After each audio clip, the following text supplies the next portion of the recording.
Hi, I wanted to come on and spend a few minutes with you. I'm Michele. You wake up in the morning hoping that today will be a better day. You reach for your morning caffeine fix to get you going, and yet again, it's not enough.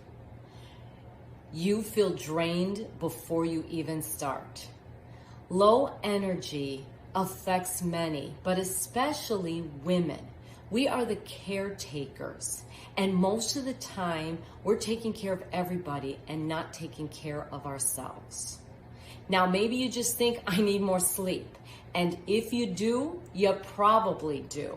We tend to push ourselves and think that sleep is for sissies, or I'll catch up at another point. And it is important to get that proper rest that our body requires. But there are also habits that we are using, if you will, that will drain us as well. And changing some of those habits will not only give you more energy, but give you better quality of life. So let's get started. There are mental as well as physical habits that affect us and our energy levels. So let's work first with the physical aspects. The first is not working out. I know you're already tired and you feel like I don't have the energy to get up and move my body, but that lack of movement is only contributing to your lack of energy. So get up, go for a walk, do some yoga, do something gentle. I'm not saying you have to run to the gym, but do something that will help bring more energy to you. Another is too little water. Many times we are dehydrated and we don't realize it. And then our electrolyte levels are affected and that drains energy.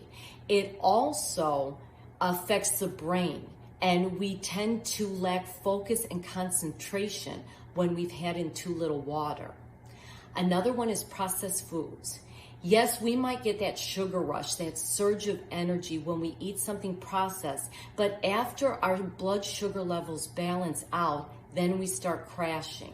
So it's so important to be eating whole, real foods that will help fuel the body and help you to feel better. Amount of food. So how much are you eating? Are you either eating too little, you're skipping or skimping meals, which is our fuel, where you're running on fumes basically, or maybe you're eating way too much. And you know that feeling of after you eat, now you're just so tired and lethargic and having a hard time keeping your eyes open. So portion control is very important.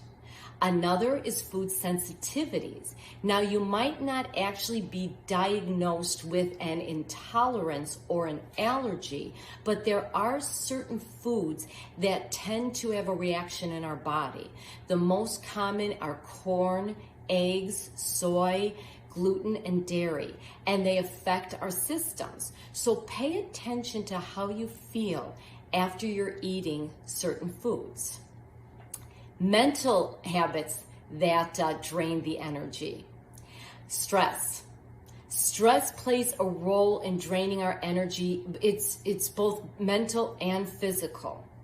And I have shared many tools to help you manage your stress. We're not going to be able to eliminate stress, but we can work to manage it and make it more manageable.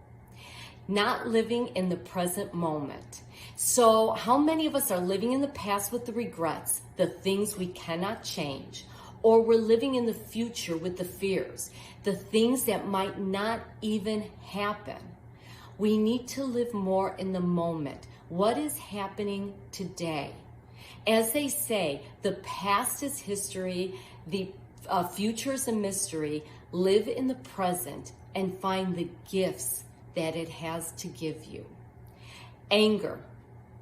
Anger is a low emotion, it's a low vibration, it's the emotion of fear. And when you feel yourself getting angered, it's time to take some deep breaths and step back. Start noticing and become that observer that I've talked about instead of the feeler. And do some counts, do something to just help you. Toxic people. Being around negative people really does drain your energy, and you need to pay attention of who you're around and how you're feeling. How do you feel when you're around someone who's negative? And how do you feel around someone who's positive and makes you feel good? So look for more positive people and know it's okay to let go of some negative people. And last one is taking things personally. A lot of times people think that someone's out to get them or someone's been rude to them, and it really isn't about you. It's about them and their journey. And it's also about you and your journey of taking this personally. So realize that people are on their own journeys, and whatever somebody thinks about you is really none of your business because it's just their view. So if you feel these are too hard to make any of these changes, the life you're living right now and how you're feeling, wouldn't you say that's hard as well? You get to choose your hard. And I hope you ultimately choose the hard that's going to be the easiest in the end for you. And I thank you for spending a few minutes with me. I think I forgot to introduce myself. I am Michele Phil, and you can like my Facebook page and subscribe to my YouTube page. Both are Newland Wellness. My website is also newlandwellness.com. I'd love for us to stay connected, and I thank you for spending a few minutes with me. Until next time, be well.